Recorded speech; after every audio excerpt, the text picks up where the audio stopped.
Let's look at leadership and management styles with the project management lifecycle.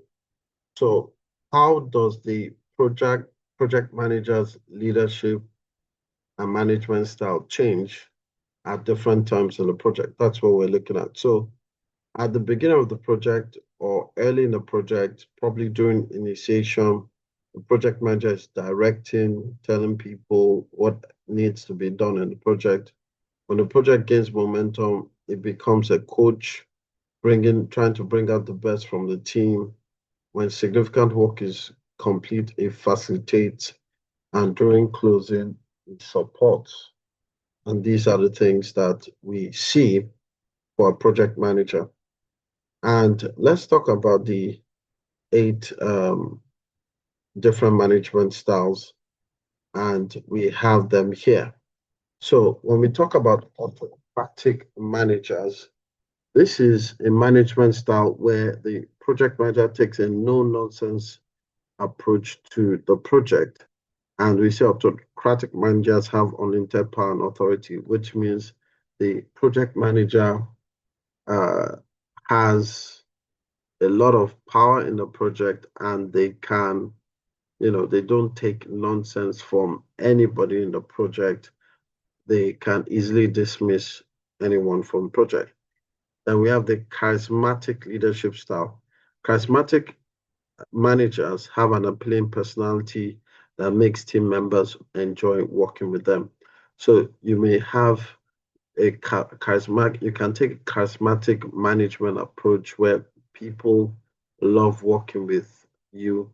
Now, let me say something as we proceed, that some of these leadership styles are not are instinctive, which means they are you probably don't say this is the approach I want to use, but they're instinctive and also based on the person's personality. So, you may have someone that is naturally charismatic. People just love being with that person in a team. Is possible that the person is a fun-loving person, knows how to carry people along, and so on. So we have the charismatic managers. Then we have coach. The coach brings out the best in the team, coaching members to their potential or where they need to be with regard to the project. So bringing out the best and ensuring people can put in the best work in the project. That's the coach. The director drives the direction of the team or team members to accomplish specific activities or goals. The facilitator keeps the facilitator helps keeps things progressing, making them happen. And this style is not super proactive, nor does it have ownership. Then we have, I think, a couple more. The mediator tries to find a common goal when there's a disagreement, and this style is ideal when there are varying technical opinions on the project. We have the mediator, right? And that person plays more of a middle ground uh, when people have conflicting views. They more or less try and mediate between the opposing ideas. Then the mentor is similar to a coach, but focuses more on training someone how to improve and be better, helping them take on new skills and roles. The visionary The visionary sees what can be, where the company or team needs to go, focusing on the big picture of the company, with others focusing on the day-to-day events, right? So we have these eight different management styles, and these these styles can come instinctively. They also follow the personality of the project manager, and certain situations can also cause them to happen, right? The visionary management style is the one that you're seeing the big picture of the project and what the company needs to do in terms of the big picture, where the organization is going with the project. So let's talk about constructive team roles. And what are constructive team roles? These are roles that help build your team. They are positive roles that help build your team. And if your team members are displaying them, you should encourage them. So I'll just mention a few, uh, like initiators, a proactive role that takes initiatives on a project with contribution ideas, encouragers, a role that helps the project and team by focusing on what the project is creating, not the challenges of the project. We have harmonizers, a role that helps evolve information and understanding of the project above the team members. And then we have gatekeepers. And in project management, a role that helps bring people into the project. In business school, this term could be viewed differently, including a role that keeps people out of something. So we have constructive team. Anytime any of these team roles are being displayed, right, by any of your team members, you should encourage it because these constructive team roles help you build positive things into your team. Now, just as we have constructive team roles, we also have destructive team roles. And these are roles, if you see them in your project, you should deal with them decisively. Aggressors, a role with a negative attitude toward the project. Now, what happens is if you don't deal with these roles, they can influence other people like a cancer, a role with a negative attitude toward the project. Blockers, a role that interrupts information flow on the project.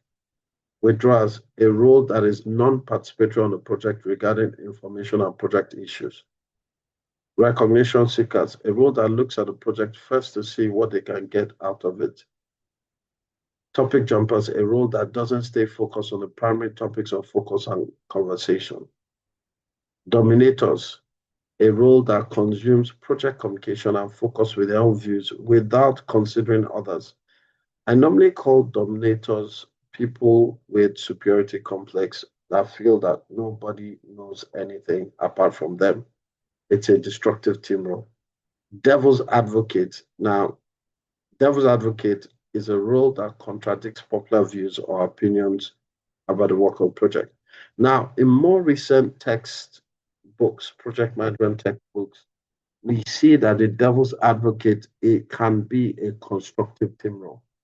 Why? Because a devil's advocate helps you to see things from a critical point of view, right?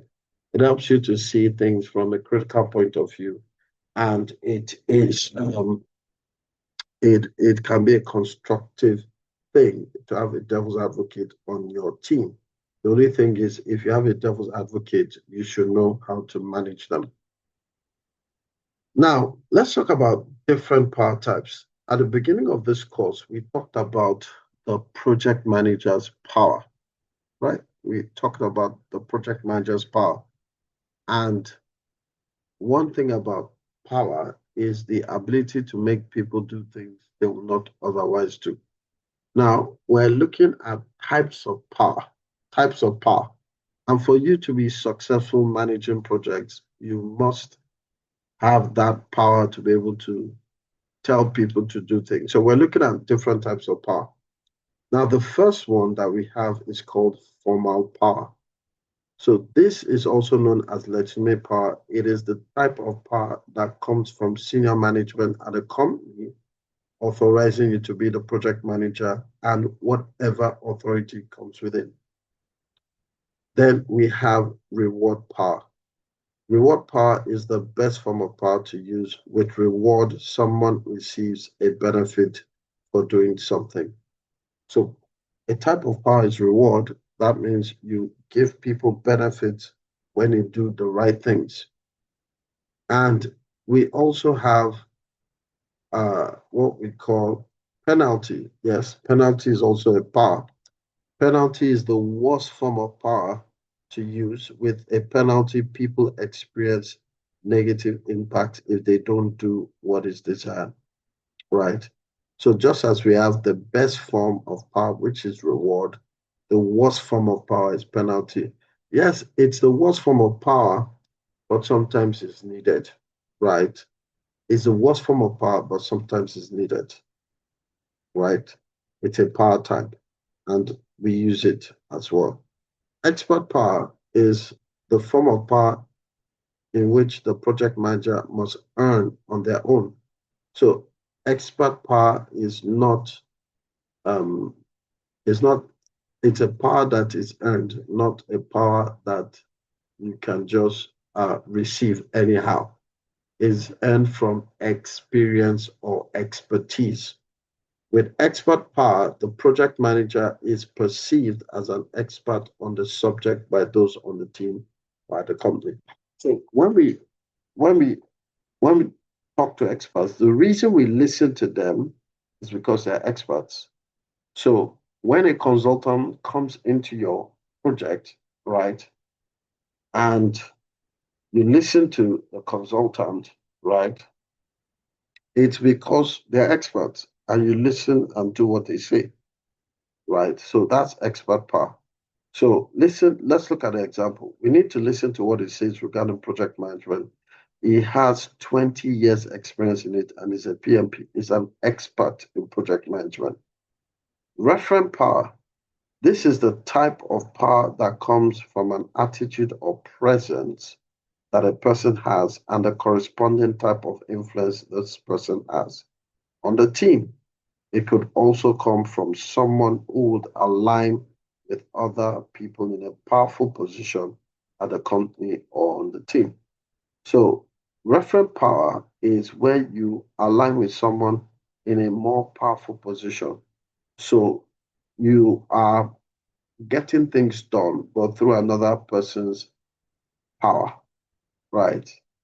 Aligning with someone in a more powerful position. So we're getting things done, but through another person's position. So think of this. If any of you, um, if any of you is related to the governor of Lagos, if you want to do anything in Lagos, it's you can use reference power. You could just call, let's say, Shawolu is your cousin, and I just call him. I need some escort. I want to do this, and like that, you get it right. So reference power is aligning with someone in a more powerful position to get things done on their project. Now, there's something you need to know, and I'm going to list all the power types again. We started with formal power, then reward, then penalty, then expert, then referent, right? Now, these power types can also be classified into two sections, positional power and non-positional. Now, formal power is a form of positional power, right? Why? Because in formal power, senior management gives you the legitimate power or the position of project manager. So it's a positional form of power. That means someone has to give you that position to be the project manager. So formal power is positional. Now, due to your position, you have certain privileges that you can use to reward your team members. Based on your position, you have certain privileges that you can use to reward your team, bonuses or whatever. Also, due to your position, you can penalize anyone in your team, query them, and issue disciplinary actions. When we talk about expert power, remember what we said about expert power. This is a type of power that the project manager must earn. So it is not given, it is earned. So it doesn't have to do with the position. So it's non-positional, right? And remember what we said about reference is aligning with another person's another person in a more powerful position. So it's not based on the project manager's position, it's based on another person's position. So what you have to remember are the 5 power types. Remember that reward is the best, penalty is the worst. Remember that the first 3 are positional power types, and the last 2, expert and referent, does not require the position of the project manager. So these are the power types, and that's what you need to know. Now, there are additional power types, but over the years, we've realized that they don't bring questions from the additional power types. So you can stick to knowing and mastering the 5 power types and also look at how they are applied in questions. But to have a good read, you can just read them in the slides if at your own leisure and convenience. So let's talk about a resource histogram. What is a resource histogram used for? What is a resource histogram used for? It's used to show the quantity of staffing or people on a project over time. So let's say that you have a business analyst who works 37.5 hours per week. In the month of January, the business analyst worked for 4 weeks at 37.5 hours per week. In March, the business analyst, and probably another business analyst supporting, they contributed 200 hours. Now, so a resource histogram shows the quantity of staff or team or staffing that was done on your project and is given. You can see it monthly or weekly, depending on the software you're using, right? So that's what we refer to as resource histogram. And if you want to, you can have a stacked histogram. And what a stacked histogram is that you can use another color to represent another skill set on your project. So if you have business analysts, then you may also show the developers in red, and then you can build up on that. So you could also have a stacked resource histogram where they're seeing different skill sets and the number of hours they contributed to your project over time. Now, the next process is acquire resources. Now, where is this coming from and why are we doing it now? If you remember, I think this was the last recording. Before we talked about today's class, right? We talked about theories, the different theories we have. The process before we started talking about motivational theories is estimate activity resources. And we got the resource requirements. So what are resource requirements? The resources you need per activity in terms of people, material, and equipment. So from this process, you have resource requirements. You also have a resource breakdown structure, which graphically shows how the resources are going to be used in a project. So that means that we can now move on to the process of acquiring the resources. Why? Because we already know the resources we need in terms of material, in terms of team members, equipment, facilities, material supplies, blah, blah, blah. So this is where we get the resources that we need in our project. This is where we get the resources we need in our project. Now, when you look at this process, you'll notice something that of course, we reference the resource management plan because the resource management plan guides us on resource acquisition, but you also notice procurement management plan. So why do we need a procurement management plan? Because some of the things you're going to procure will involve third party. And procurement management plan helps you to ensure you get your supplies and goods from the best vendors. So that means that we can come up with plans on how to acquire materials and equipment from vendors using the procurement management plan. Now, when you're acquiring resources, you should also have your budget. Remember, the cost baseline is typically the budget you have for your project, and you cannot acquire resources above your budget. So the cost baseline is also a guide.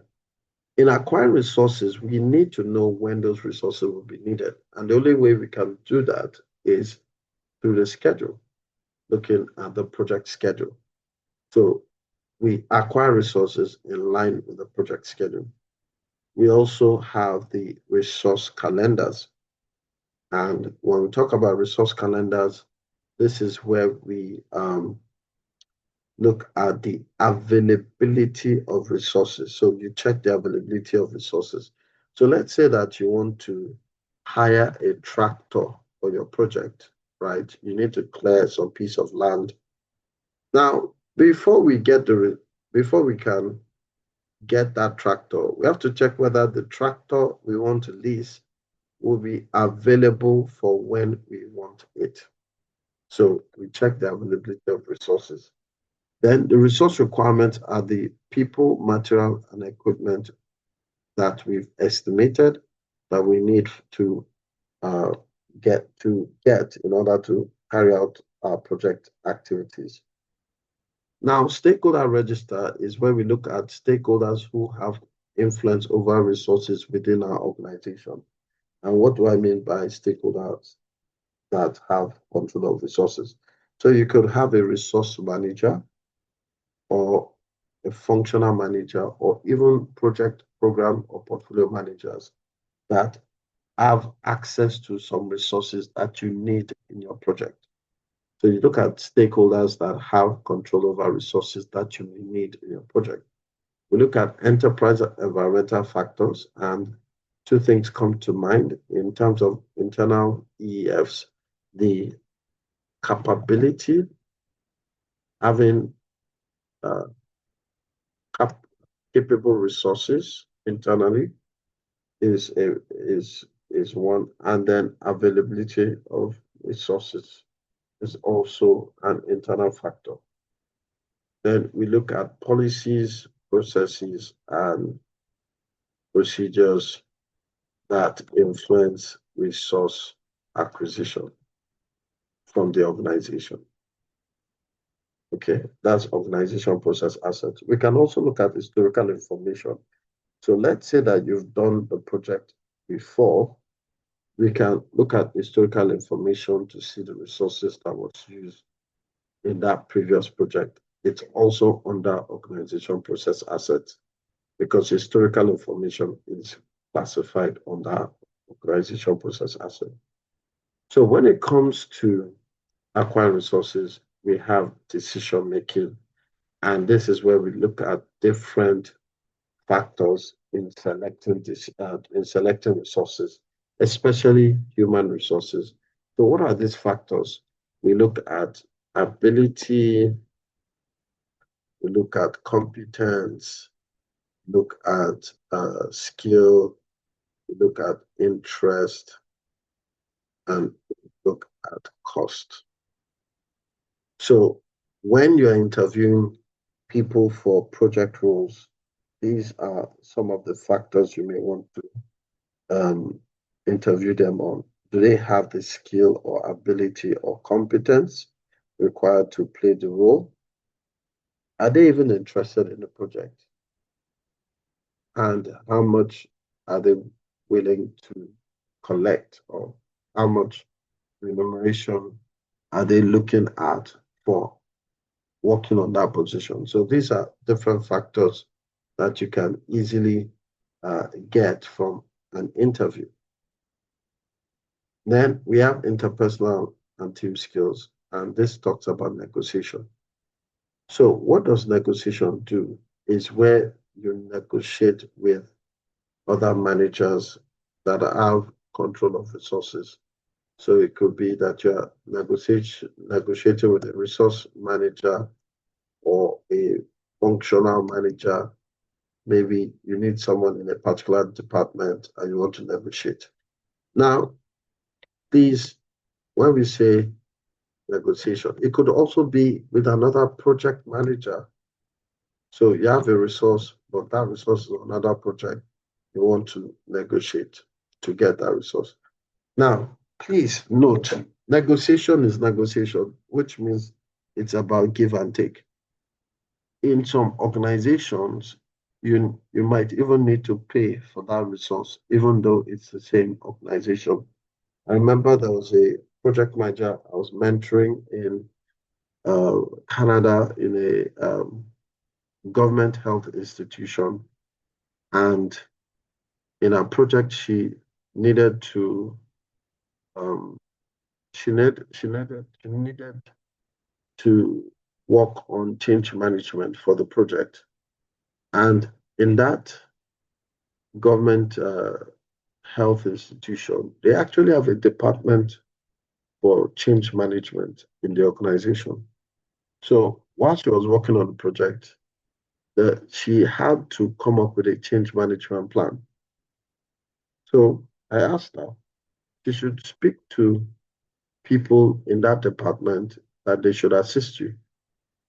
And when she got to the to talk to probably the head or the person in charge of that department, the first thing they asked her is, "Do you have budget for it?" She didn't really understand what they were saying. I mean, you have budget.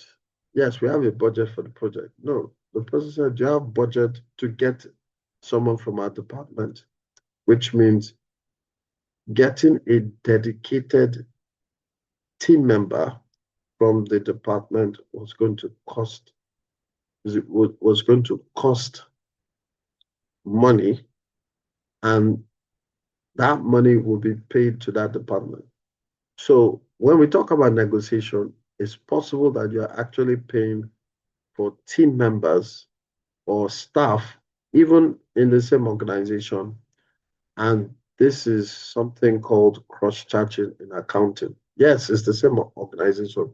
Can't just give them the staff, right? But there are some organizations that you also need to pay for the use of certain resources within the same organization. So it's a negotiation, it's a give and take.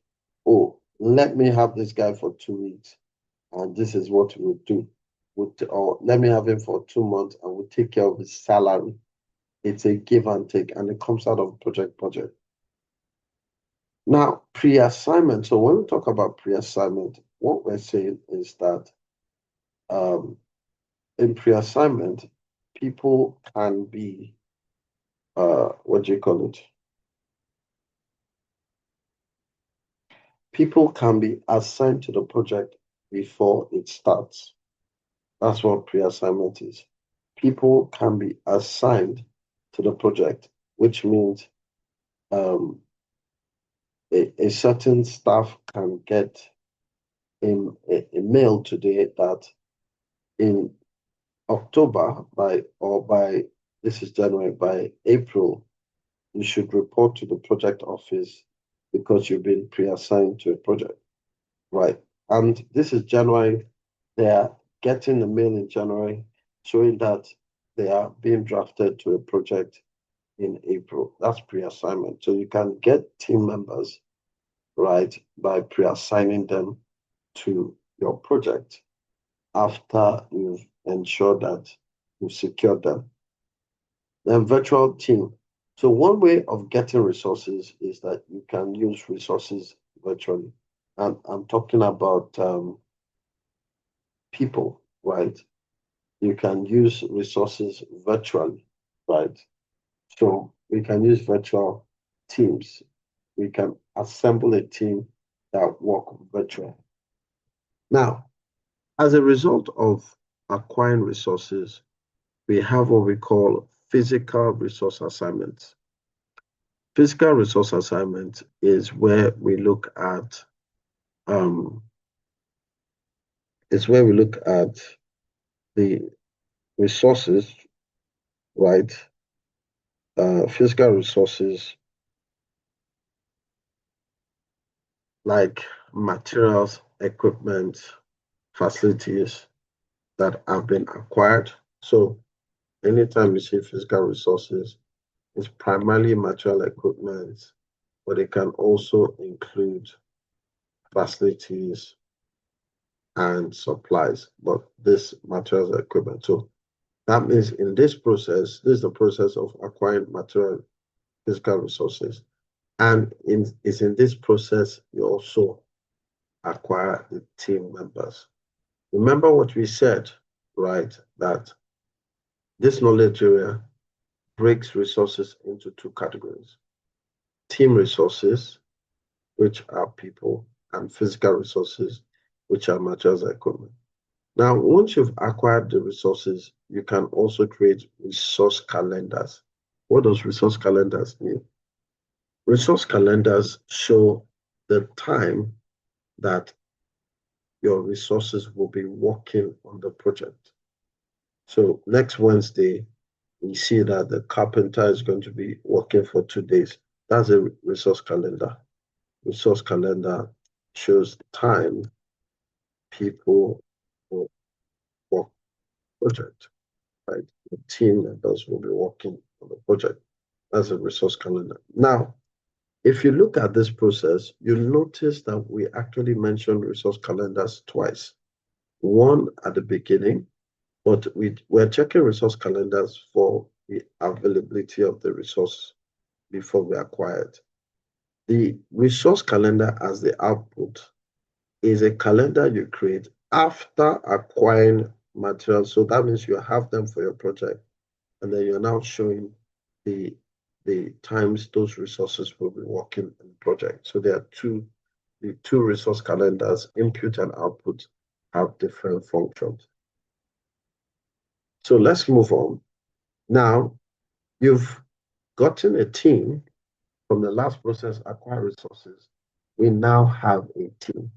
But what do we do with the team? We develop them. Now, it's the same thing.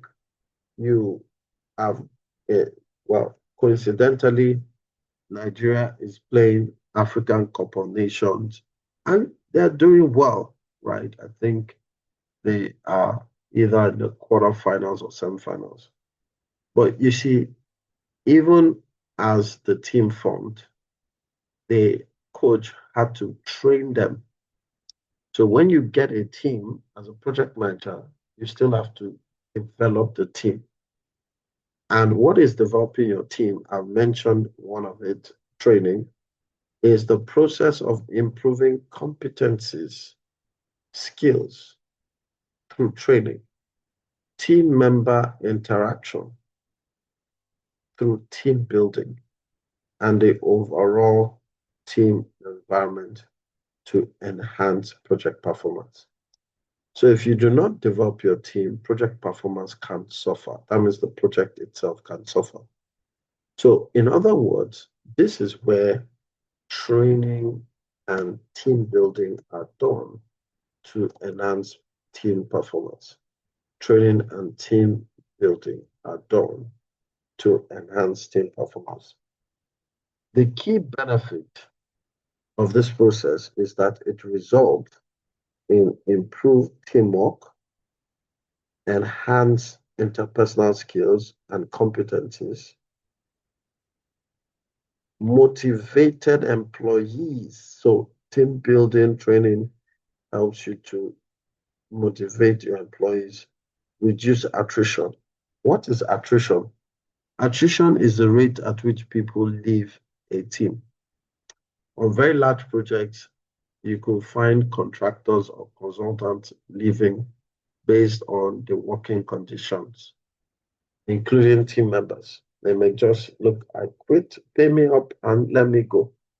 So if you don't want to have high turnover rate or high attrition rate, then team building and training are the things you focus on.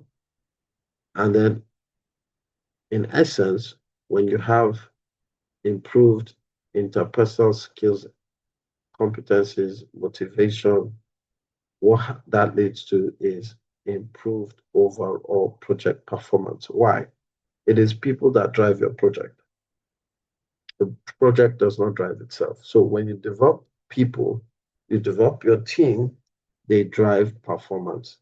Now, we're going to look at how to develop the team through this process, but let's look at the input first. First of all, we have the resource management plan. And in the resource management plan, the team development, team management plan, team development plan is part of the resource management plan. Team building is also part of the resource management plan. Training, rewards and recognition, all these four things I've mentioned are part of the resource management plan and help to build your team, right? Now, we look at the project schedule to determine when trainings can be scheduled. So you look at the project schedule to determine trainings, when trainings will be scheduled. In order to develop your team, the project team assignments, we talked about what each person is doing in your project should be known, so you can plan which areas you need to train them. And then the resource calendars are used to determine when team building activities can be done. So that's why I was saying that the two major things that we discuss in developing your team is training and team building. Now, the team charter can help to resolve conflicts, can help to promote the values, the team's values, and help to ensure that the team work cohesively. The team charter serves as guidelines on team behavior and how people are expected to work together. Team charter is also known as social contract or working environment, or working agreements with the team. So it also serves in guiding and developing your team. We have enterprise environmental factors and organizational process assets, as well as inputs. Now, let's look at the tools and techniques, because the tools and techniques are the how-to. How do we develop the team? How do we develop the team? We can use collocation. What does collocation mean? Collocation means that we bring our team together. What happens when you collocate a team? They bond. So if you're having issues with a team, maybe there's a lot of friction with the team, you can collocate them for some time, like a retreat. And when they come back, you'll find out that work is better. Now, collocation is a team building strategy because when people are together in a certain location, they bond. This is why, if you look at your university days, maybe in your year one, there was one lousy person in your class. Lousy, the way the person laughs, lousy, the way the person talks, lousy. You're just irritated with that person. But fast forward 3, 4 years, that same person can be part of your inner circle, could even be a close friend. What happened? Collocation. You became used to the person to the point you've accepted the person for who he or she is. And then you are now friends. That's collocation. That is collocation. Then we have virtual team. So when we talk about virtual teams is actually the opposite of collocation. And what do I mean by collocation? Virtual teams is the opposite of collocation because, virtual teams are dispersed in different locations. Collocated teams work together, right? And collocation can be a strategy for even virtual teams that are not getting along. But why do we have virtual teams here? Now, the idea behind virtual teams is that you can get access to the best resources within their own environment, which means I don't need to bring the Indian tech guru to Canada, right? When it will cost me cheaper for me to work with them remotely. So you can get the best resources by using virtual teams, and that will help in boosting the performance of your project. Then communication technology, especially for virtual teams, your communication technology can include audio and video conferencing tools. Now let's look at interpersonal and team skills required in developing your team. Conflict management. Conflict will come anywhere there are people, there'll be conflict, but conflict management is a technique where we try to resolve the conflict using conflict management techniques as soon as we see them.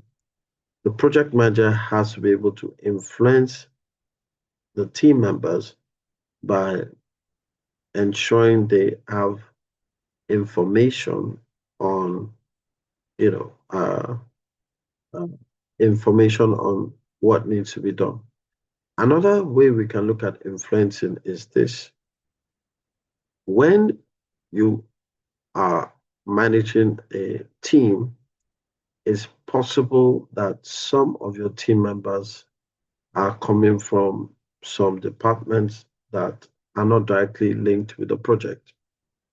That means there are some team members that are not core team members. They are just borrowed from one department or the other. As a project manager, you have to find a way to influence this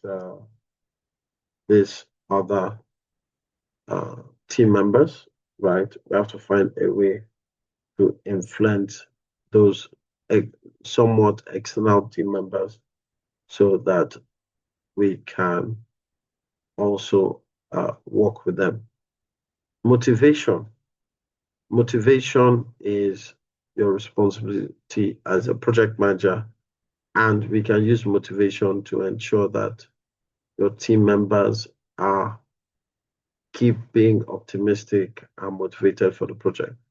Negotiation is a skill that involves ensuring that we can reach a middle ground anytime there are conflicts amongst team members and negotiate a solution.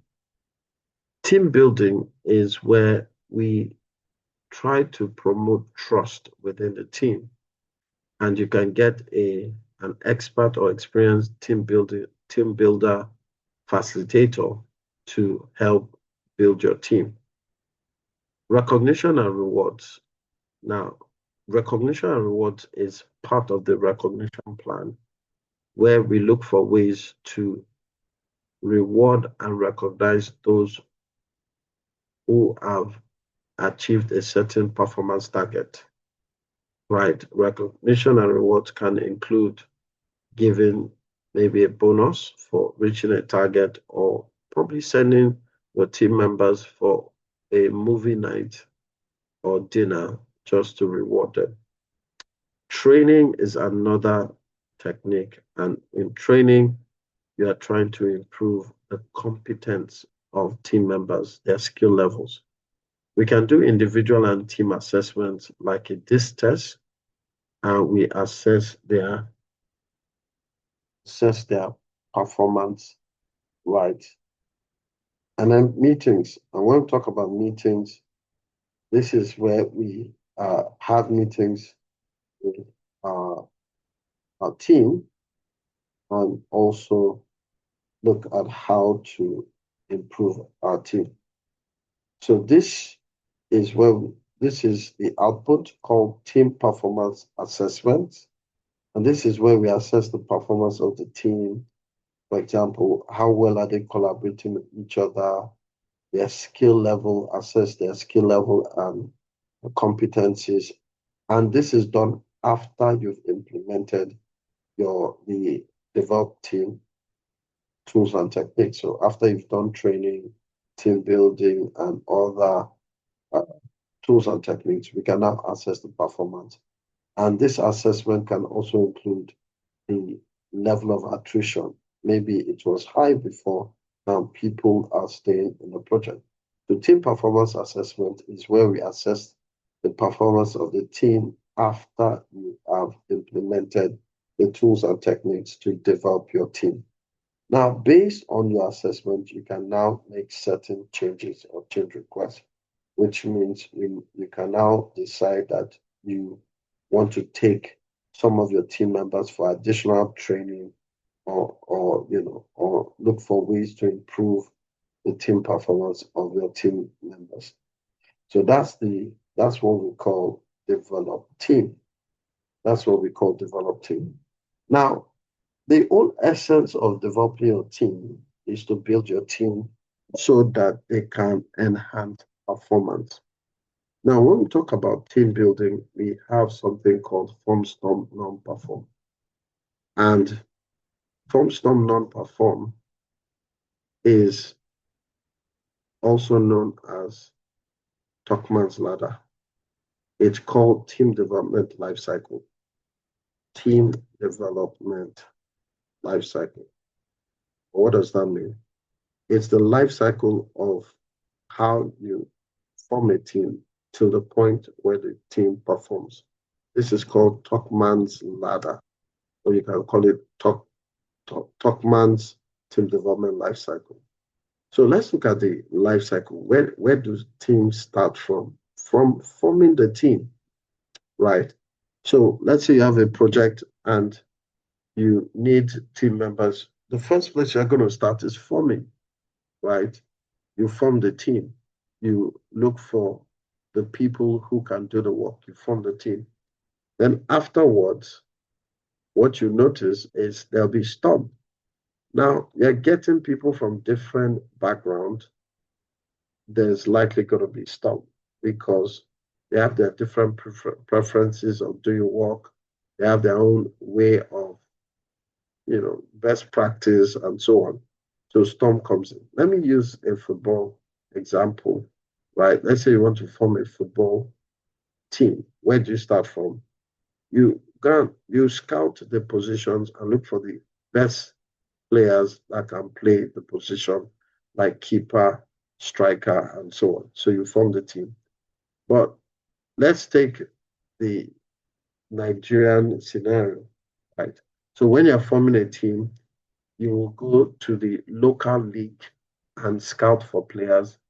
You probably go to football clubs like Shooting Stars of Ibadan. I don't know if you've ever heard of that, or uh,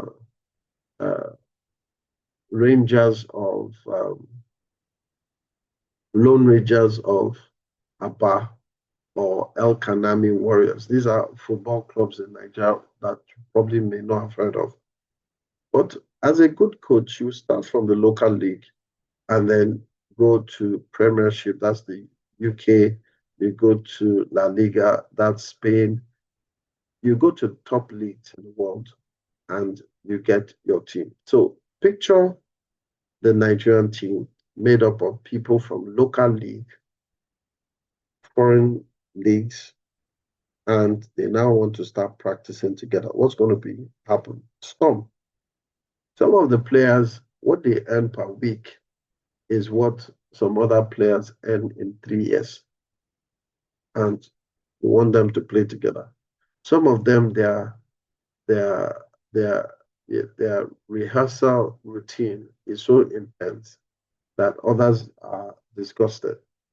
So storm is that stage where they start having issues or chaos as they get accustomed to working together.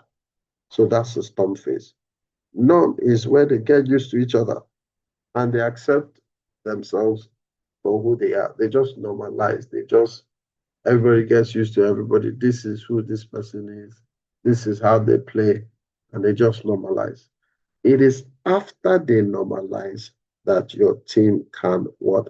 Perform.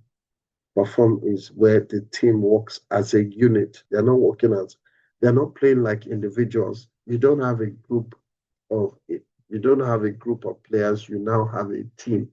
You don't have a group of individuals, you now have a team of professionals. That's when the team performs. That's when they win cups, they win trophies. That's the performance. Now, there's one that PMI added for waterfall projects, and it is called Adjourn.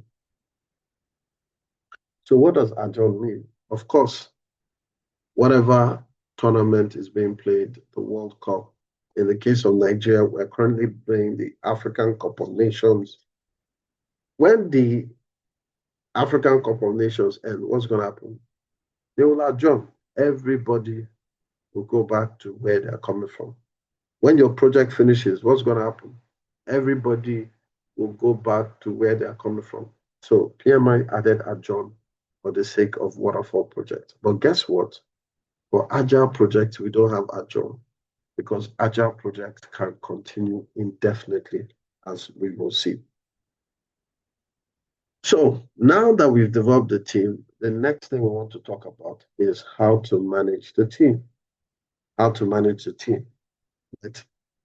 So to manage the team, what we're talking about is, right, tracking team member performance, offering feedback for improvement, resolving issues, and managing team changes. The primary benefit of influencing team behavior, the primary benefit of this process is that it helps to influence team behavior, managing conflict and resolving challenges. So when we talk about managing a team, what are we trying to do? Number one, we want to keep the team's performance optimal, so we track performance regularly, right? Secondly, manage team is where you manage issues and conflict. There's no team that does not have issues and conflict. It's just like saying there's no family that doesn't have issues and conflict, especially when you have young kids. If you have young kids, John is always reporting Mary. Mary is always reporting John.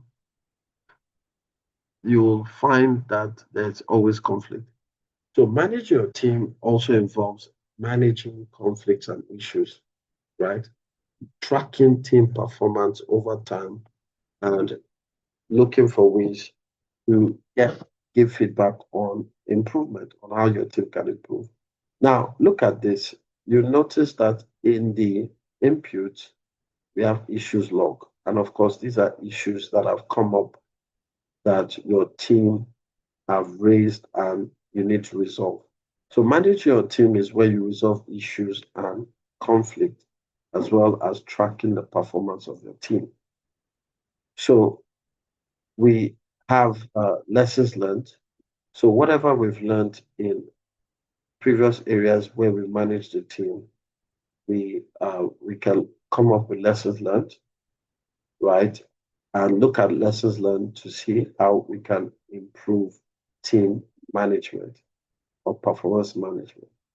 Project team assignments is the assignment of each of your team members, and team charter is the working agreement and social contracts.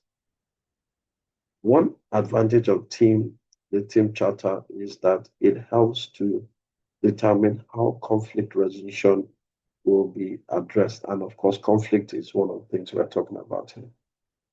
Now, if you look at 3 and 4, please pay attention because 3 and 4 are important. Now, work performance reports, we talked about work performance reports earlier, and work performance reports talks about how the entire project is performing, right? How the entire project is performing. And team performance assessment is looking at how your team is performing. And and they are beside each other coincidentally.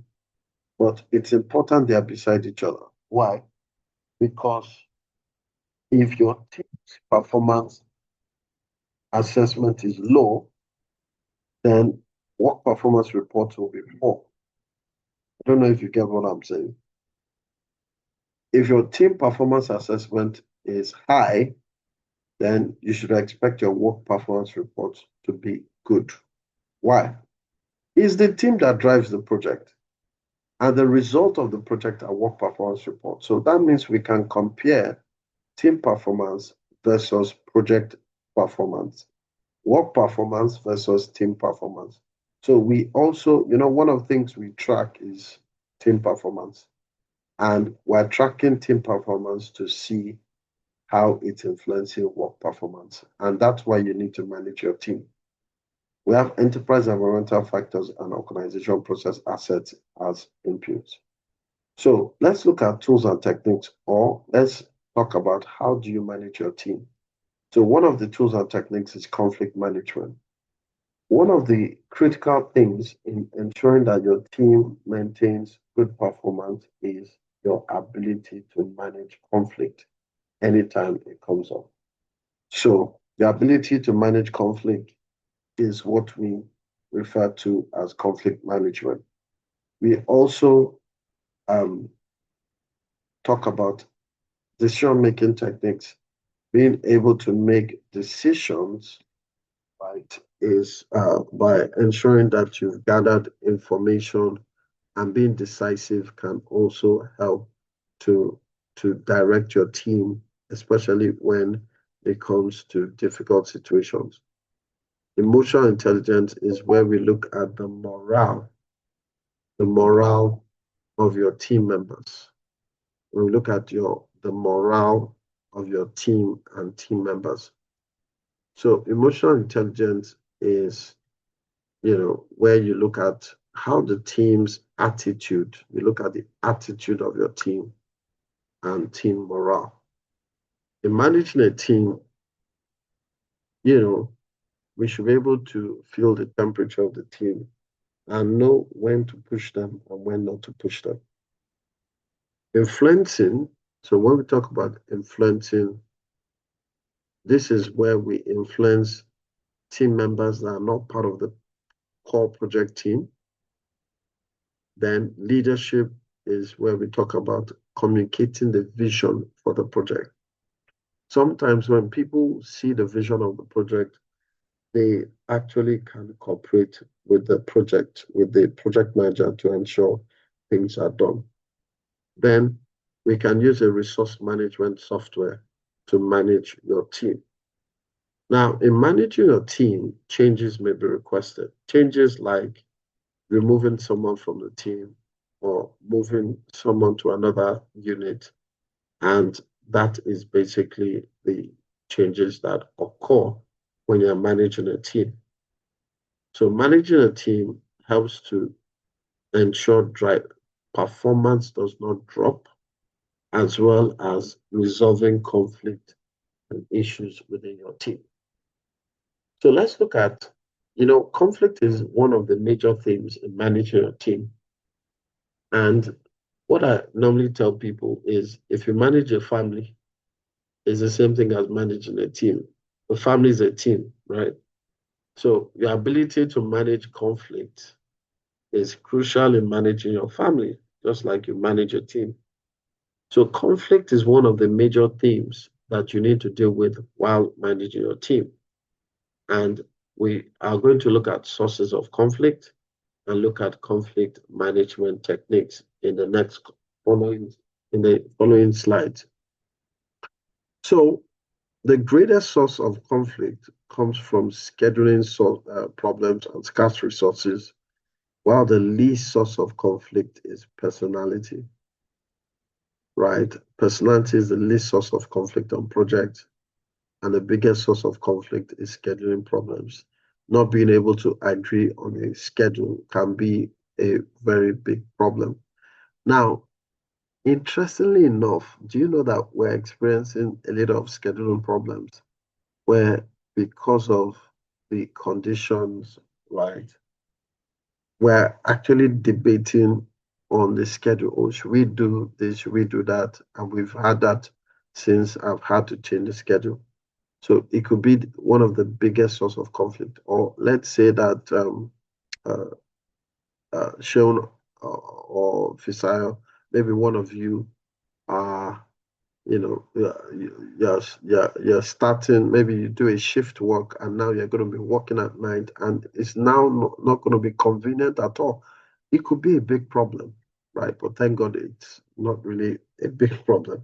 But scheduling problems and scarce resources are the biggest source of conflict, while personality is the least source of conflict on projects. So let's look at conflict resolution techniques, because managing your team involves being able to resolve conflict. We're going to look at 5 conflict resolution techniques, starting with problem solving. Problem solving is also known as confrontational. Problem solving is also known as confrontational. And what are we saying? Confrontational means confront the problem, not the person. There's a time I was doing this training, someone raised up his hand at this point and said, should we be confronting people? I said, no, don't go and look for trouble. Confrontational here is talking about confronting problems, not people, right? There's a big difference. The only time where you confront people is when the people are the problem, and that also happens. But we're actually talking about the problem, not people. Problem solving is an effort, and this is a conflict resolution technique, is an effort in which attempts are made to solve the actual problem. And this is the best type of conflict resolution technique. So problem solving is where we discover the problem and solve it. Now, one good sign of problem solving is that the moment you solve the problem, it doesn't exist anymore. That's how you know you solved the problem. If the problem persists, then it means you haven't solved the problem. You haven't done problem solving. And that's why problem solving is the best type of conflict resolution, because once you solve the problem, it's gone. Nobody can bring up that problem again. Now, let's look at another conflict resolution technique called compromise.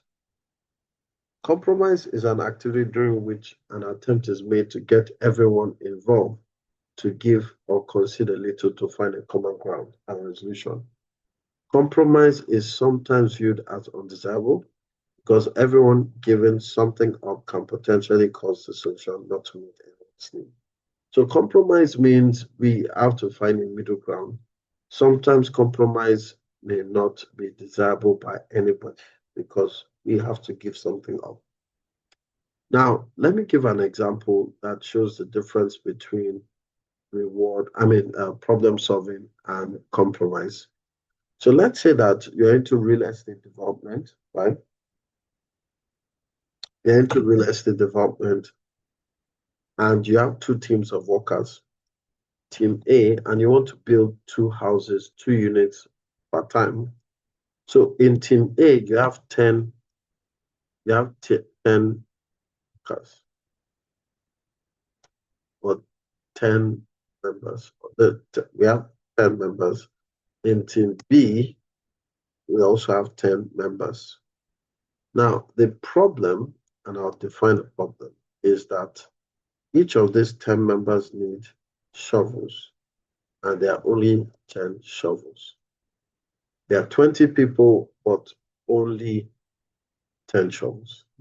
Now, if we're applying problem solving, PS, problem solving, all we have to do to solve the problem is to solve the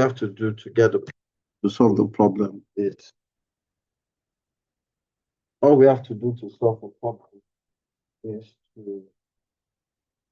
to provide 10 extra shovels. Provide 10 extra shovels and we solve the problem. Now, that's problem solving. Now, when you provide 10 extra shovels, nobody can come and meet you and say they don't have shovels. You've solved the problem. So problem solving is the best form of problem solving is the best form. Problem solving is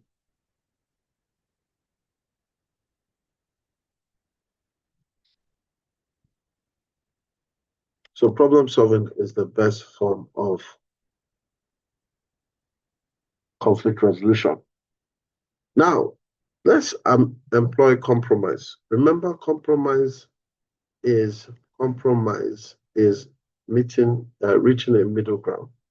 So for compromise, we're going to say team A use 5 shovels, team B use 5 shovels. So we've found a middle ground.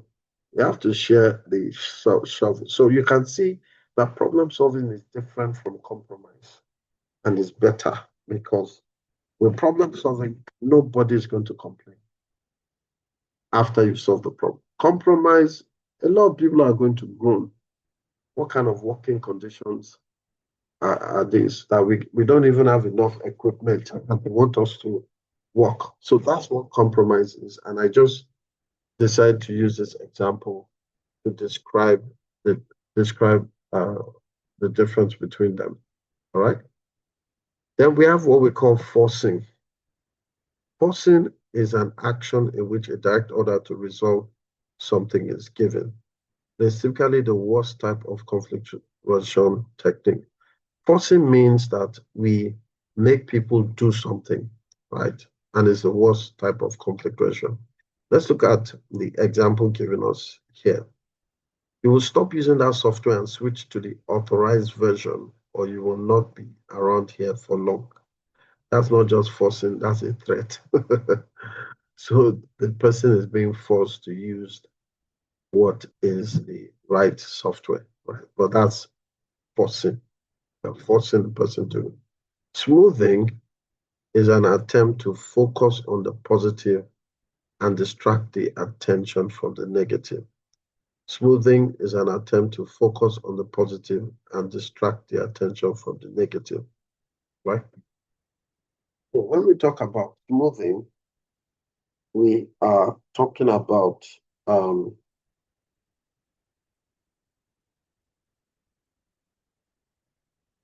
we're talking about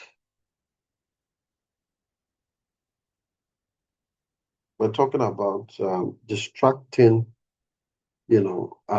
people from negative vibes in a project, right? And is a conflict resolution technique. Let's look at this example. Or let's just look at the example here. Look at how good the requirements on project went. We just have to apply the same view to this phase of the project as well. Just let's look at the good side here. Let's look at the positive side here. So it's distracting people from whatever negative thing is happening. Just keep them looking at what is working well, rather than complaining on the negative stuff happening in the project. That's smoothing. Now, in withdrawal, the project manager ignores the problem and hopes it either fixes itself or disappears. So when the project manager withdraws from the problem, that's what we're saying. If you look at the first one, problem solving, in bracket, we said confrontational, right? You see it here, problem. Here we're confronting the problem. Here we're withdrawing from the problem. You're withdrawing from the problem. So imagine that two team members are having a serious argument that starts a fight. And all you do as a PM is you just walk past them, and whenever they are tired, they will settle down. That is withdrawal. We're not proactively solving the problem, right? So this is where the PM ignores the problem and hopes it either fixes itself or disappears. Typically, withdrawal is not viewed by PMI as a conflict resolution technique because it's not a proactive approach. So PMI does not even reckon with withdrawal.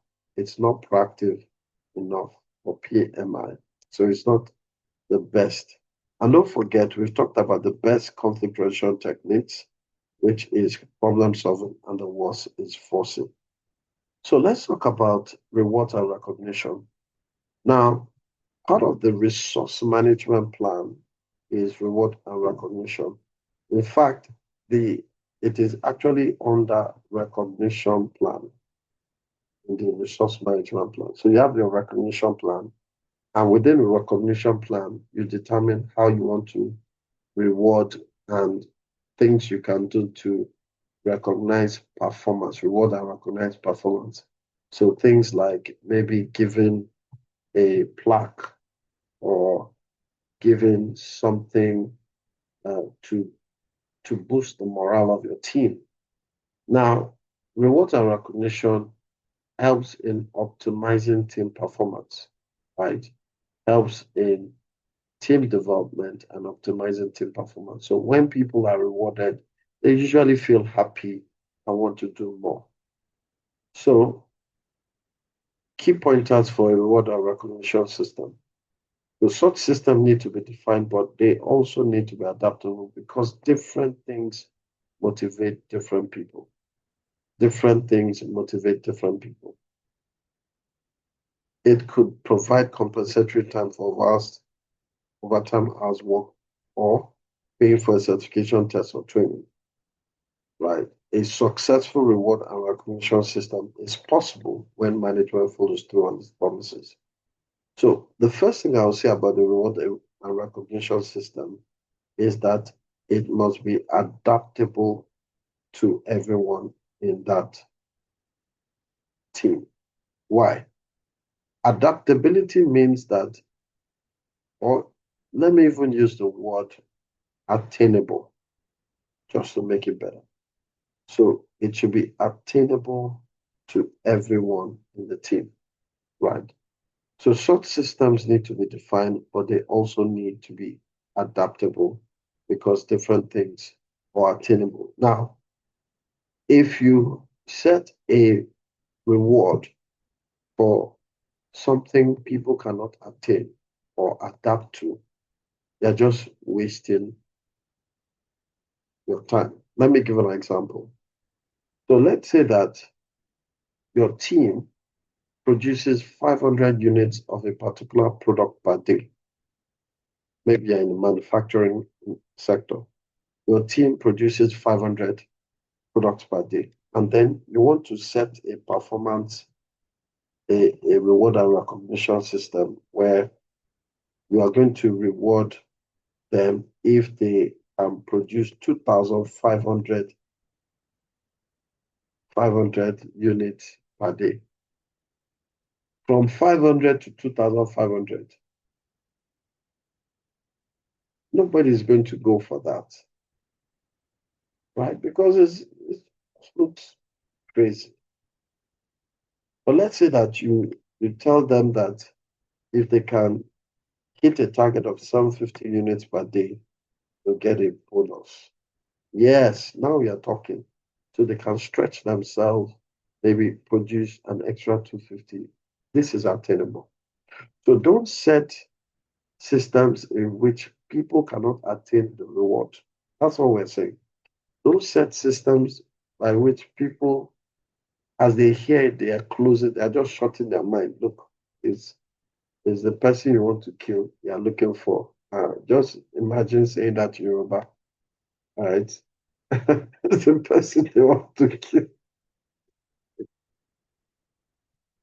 right? So there are some reward systems that nobody will budge if it's not attainable or adaptable to them. Now, a successful reward and recognition system is possible when management follows through on promises. What does this mean? If you have, have set a performance target, your team achieve that target, then management becomes mute. Oh, sir, we got the 750. Wow, congratulations. And that's good, that's good. So what I promise you guys, okay, just give me next week. Next week comes and sir, the thing you promised us, okay, okay, okay, let me talk to management. It after 1 week, a day goes by, they come and say, sir, you just want to remind you. And when you look at your face, it's as if you are in an angry mood, in an angry mood, and they're like, "Ah." And after 2 weeks, they try to approach you, and then you know what they want to. Then you just with a bold face, just walk in another direction. Then they get the message that I promise ain't never gonna come. So if you break your promise, or management breaks their promises, they're destroying the reward system. It says here, breaking your word to your team not only hurts the reward system because they can't trust the reward system, but it will break your word will destroy the reward system, but it also destroys your credibility as a project manager. So the next time you come up with another reward system, they're like, oh, okay, what, how many units you want us to do this time? Oh, oh, okay, don't worry, we'll do it. Of course, they're not going to do it. Because the first one they did, nobody honored it. So that's what we're saying here, right? So let's move on and move to the last process, which is control resources. Now, I want to show you something, and it will require us to go back a bit so that you can see a pattern, right? You can see a pattern.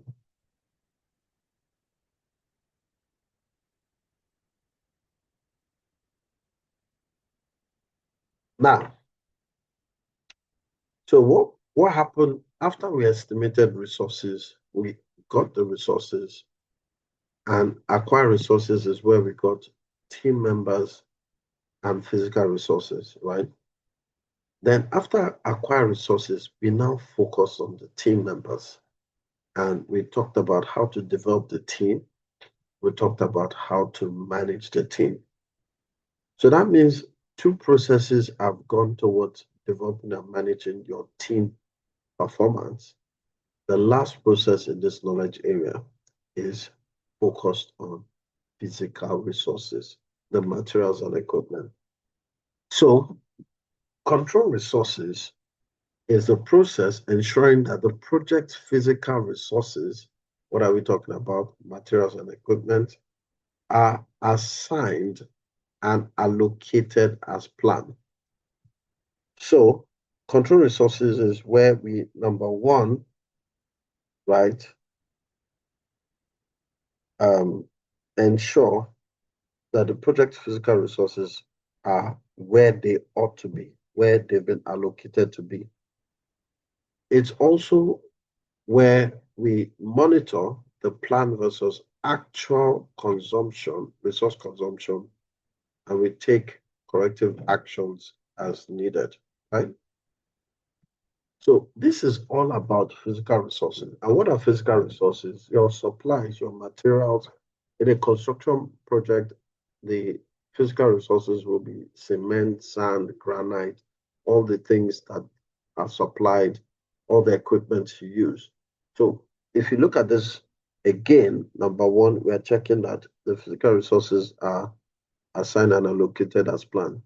So let's say there's a warehouse where those materials should be. In control resources, we first of all check that they are there. That's number one. We now monitor planned versus actual consumption of resources. So planned, we plan to use 100 bags of cement, but we've used 120 bags of cement. So we also check, do a comparison, check whether there's a variance. Have we overconsumed or are we still okay? And then taking corrective action as needed. Corrective action in this case is probably things like asking for more resources, asking for more bags of cement. So this is what is going on here. So the main benefit of this process is that it ensures that the project's allotted resources available at the correct time and in the right place, and that they are released when they are no longer required. So it's about taking stock of what you have in your inventory and look at the variance in order to ensure that we don't run out of materials. We are tracking the inventory levels during the project. That's exactly what's going on. So let's look at the input tools and technique. Of course, the resource management plan also has, as part of it, how physical resources will be controlled. It's documented there. Now, inputs we can have issues log. Issues log refer to issues that come as a result of materials and equipment or facilities, issues that we have with resources, physical resources. Lessons learned is anything we've learned that can help us improve how we control resources from the past in terms of what you've covered in the project so far, right? Then we also have physical resource assignment. Physical resource assignment is where we look at where the physical resources have been allocated and assigned in the project. Then the project schedule helps us to look at the resources needed per activity, and this also helps us to check if we have enough for those activities. Resource breakdown structure is the diagram that shows all the resources in terms of people, material, and equipment. One advantage of resource breakdown structure is that it can help to show things like materials that you regularly need to stock in a project. Resource requirement shows the resources in terms of people, material, and equipment, and how many you need for each activity or project. Then we can also look at risk relating to resources, things like availability and so on. Work performance data is data as regarding the number of resources used and probably unused, the number of bags of cement that have been used, number of trucks of sand. Then agreements. This talks about the contractual agreement we have with suppliers, which we can, issue and renegotiate in order for them to supply us more materials. And then we look at policies regarding resource control within the organization.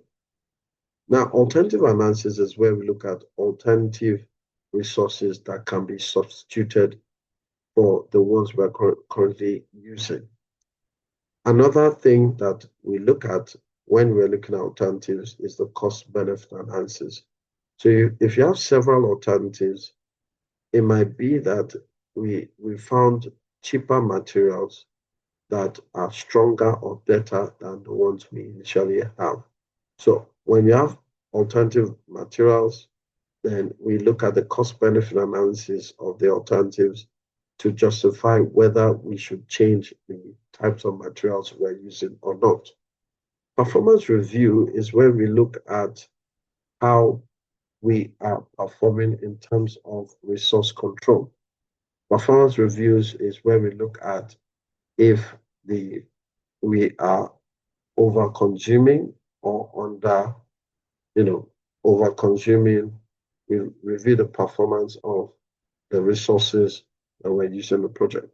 Trend analysis is where we predict future consumption rates. Now, based on your current consumption, we can project and say if we are using this amount of materials, by the time we get to this stage of project, we're going to need more. Problem-solving techniques can help to solve resource-related problems in the project. And then interpersonal and team skills needed is negotiation. Negotiation means we can negotiate with vendors to supply us more materials, and we can influence resource managers to release materials within our organization for the project. So there are times that some resources are not in the immediate control of project manager, but you might need to influence the resource managers to release those resources. Then we can use a resource management software to coordinate how resources are used in a project.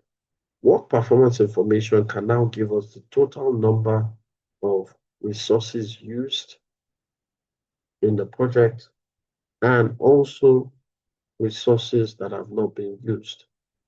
And this can help us to look at the consumption rate, which resources we need to restock on.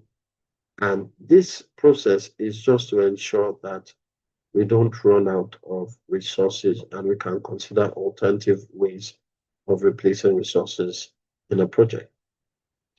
So change request means that we can come up with requests for additional resources that was not initially planned.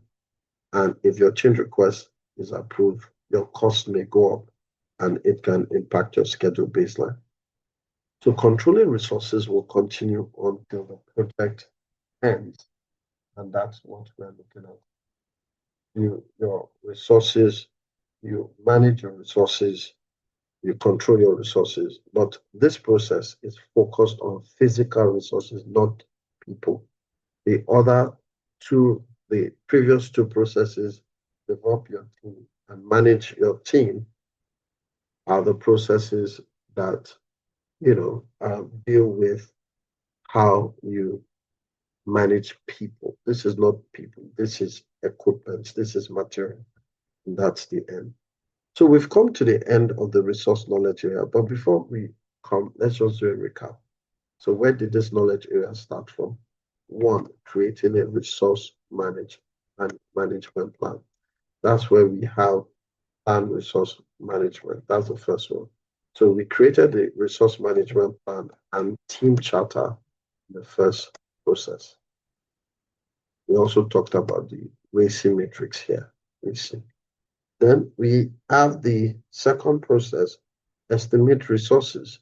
And in estimating resources, we have the resource requirements, right? We have the resource requirements. That's where we estimated the resources we need. Resource requirements. And then we also talked about the resource breakdown structure, right?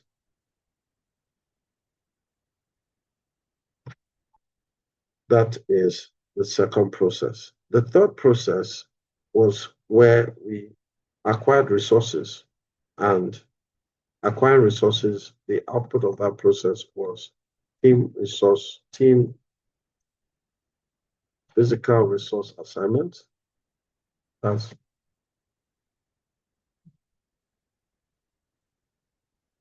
So that's where we got the resources, and then team assignment. So that's where we also assign people.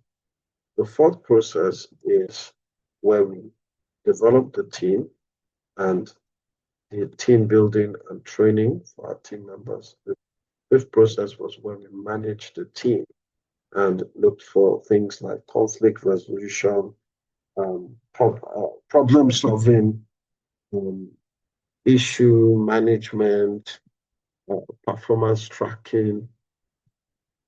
Then the sixth process, which is the last one, is control resources, which is focused on what?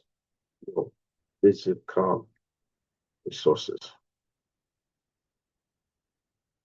And that marks the end of resource management. Okay. So in our next class, next physical class, we will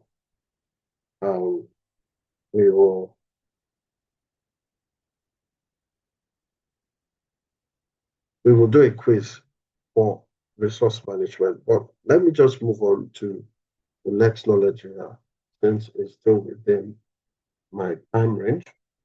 And let's talk about risk. I totally love the concept of risk.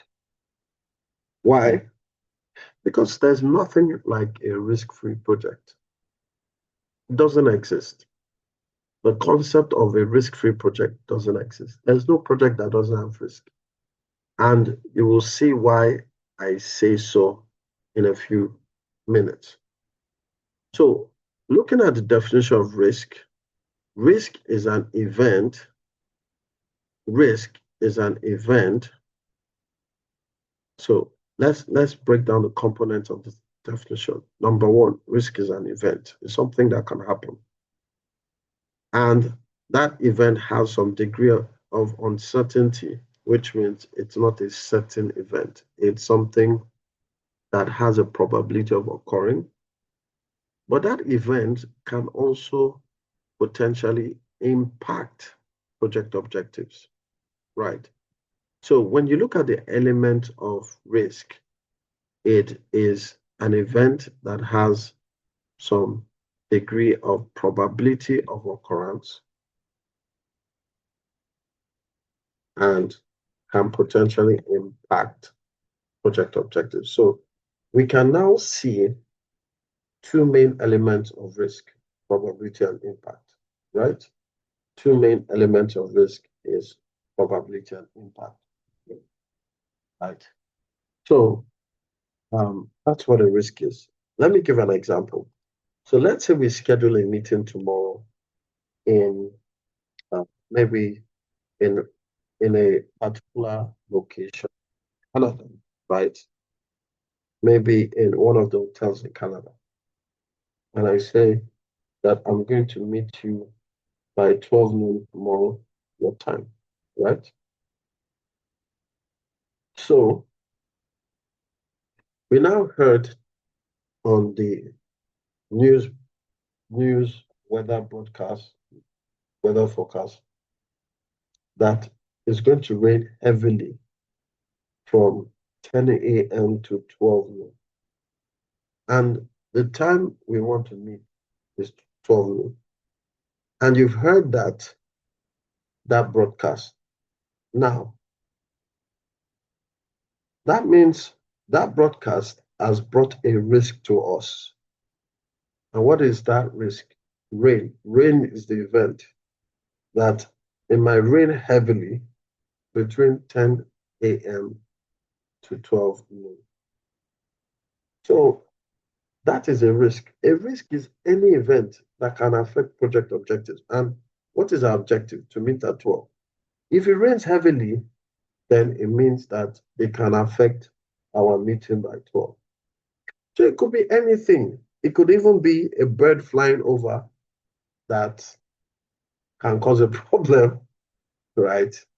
And impact your project goals or objectives, right? So that is what we refer to as a risk. Now, another thing about risk is that they may or may not occur. So, of course, I'm sure that you've watched the weather report and what they said did not happen. So a risk has some degree of uncertainty, right? It may or may not occur. It's not something certain. Because if it was certain, then you're not dealing with a risk, dealing with an issue. So it's something that is potentially going to happen. It's not something that has happened. If it has happened, then it's an issue. We manage it. If it's something that might happen, then we have to deal with it as a risk. Now, another thing we need to know about risk is that there are two types of risk. We have negative risk and we have positive risk. Negative risk are called threats. Positive risk are called opportunities. Negative risk are called threats. Positive risk are called opportunities, which means risk is not always negative. But most times, when we think and talk about risk, we normally focus on the negative aspects, which means opportunities are also risk, but the positive ones. Now, going back to my argument, is there anything like a risk-free project? No. What we normally call risk-free is a project without any threats, negative risk, right? Well, the question now comes that even if a project does not have any threats, why are you embarking on the project? Normally, the answer to that question is because there was an opportunity. So even though you could find a project that has no threats, is risk-free, the fact that there's an opportunity that you're looking for in that project makes it a risk project. Why? Because opportunities are also positive risk. That's why I can tell you that there's nothing like a risk-free project. Because even if there are no threats and there are opportunities, you're still dealing with risk. In other words, risk is a double-sided coin. It has heads, positive risk, there are tails. Now, in life, whatever you want to do, you know that there are positive side and there's negative side. For example, relocating to Canada has its positive sides and it has negative sides, right? So whatever you want to do, not just relocate to Canada, whatever you want to do in this life, you have positive and negative. Whatever project you want to do, there's positive and negative. So the goal of risk management, and I'm building a business case for risk management. The goal of risk management is that we want to minimize the negative part and maximize the positive part. That's why you do risk management, because on every project, you face the two risks, negative risk and positive risk, right?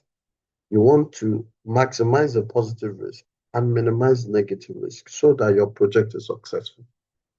That is why you do risk management, because risk will occur in different forms in your project. Your goal is to manage it so that the outcomes of risk, which is the positive risk, is the one that we maximize on the project, right? So take, for example, someone, sorry, I'm using this, but I'm sure it will relate to you. So someone wants to relocate to Canada and they use the wrong visa type. And they get to Canada on a visiting visa and they now want to stay, right? But they came in with the wrong visa.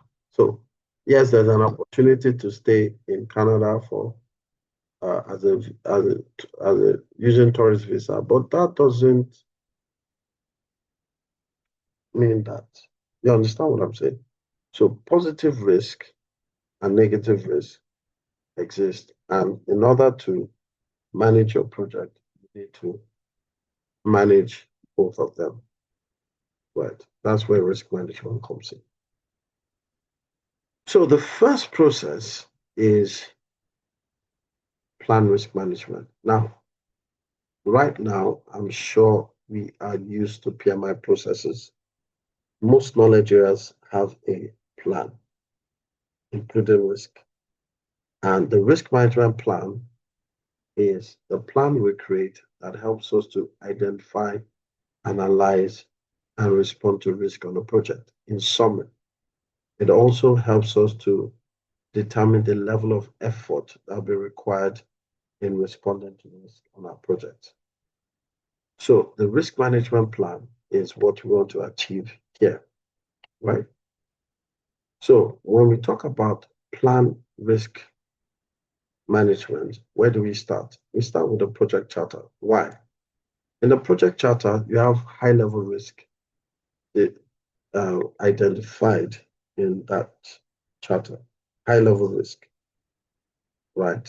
So we start with a high level of overall project risk. Then we also we create the risk management plan by looking at all components of the project management plan. Why? risk usually impacts every area of a project. Then we look at the stakeholder register. The stakeholder register helps us to look at the stakeholder risk threshold. So we look for information about stakeholder risk threshold in the stakeholder register. Now, what is a risk threshold? Risk threshold is the limit by which a stakeholder is ready to take a risk. Take, for example, your organization is going for a bid, and the CEO calls you and says that if the bid is less than $500 million, we are not going, we're not taking it. Why? Because that's the threshold that is ready to take the risk. So anything after below 500 million is not worth the risk.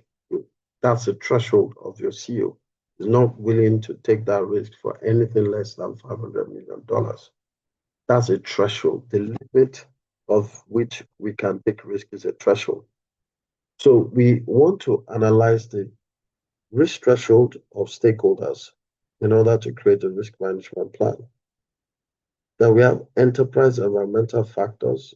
This is where we look at government standards and all that, and policies, processes, procedures, historical information that we can gather in order to do risk planning.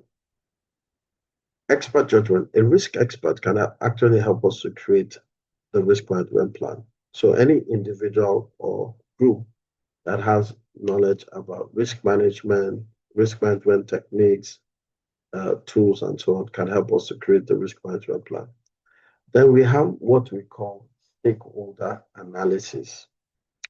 Now, stakeholder analysis, and you see that we talked about risk threshold, which is about stakeholders, and we're now also talking about stakeholder analysis. What is stakeholder analysis?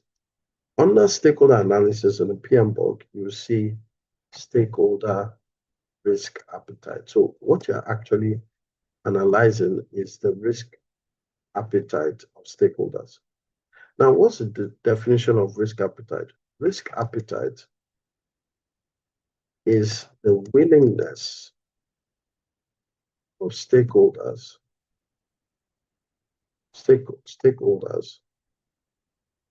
to take a risk in anticipation of a reward. That is risk appetite. The willingness of stakeholders to take a risk in anticipation of a reward. So that means that your risk management plan is largely dependent on your stakeholder risk attitude. And when we talk about risk attitude, is the risk threshold, risk appetite, and risk tolerance. Now, why does this matter? Why are we talking about risk appetite? It's because risk management depends on the stakeholders you have in the project and their risk attitude. So let me just write, risk attitude is equal to risk threshold plus risk appetite plus risk tolerance. So we'll talk about risk tolerance when we meet, but for now, so the risk attitude of your stakeholders influences how you can manage risk in a project. And we'll also talk about risk attitude. I'll give us more examples of that.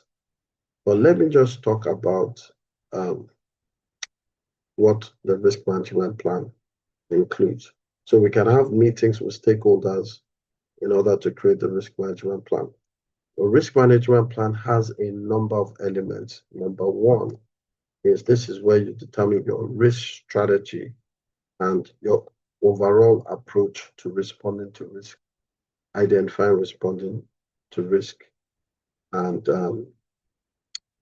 identifying, analyzing, and responding. That's your risk strategy. Then your risk management plan includes your risk methodology. Your risk, that's the risk methodology is the detailed approach in identifying, analyzing, and responding to risk. Then we have what we call um, probability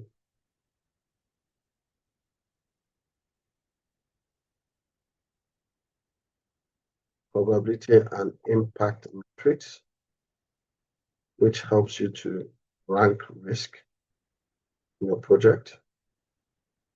We have 4 risk categories, which helps us to identify risk in our project. We have roles and responsibilities, which helps us to respond. These are people we assign responsibilities to respond to risk when they occur.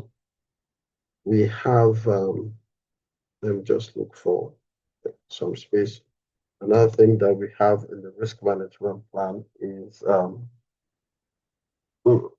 the timing set aside for risk management activities. So there should be a schedule where your team meets to perform risk management activities. And the last is the budget set aside, your contingency reserves, management reserves that have been set aside for risk on the project. So this is all the time we have for today's class. We will meet live Thursday, 9 p.m. your time, right? So I guess you have enough time to go through classes. All right, thank you, and do have a lovely day, night's rest or day ahead.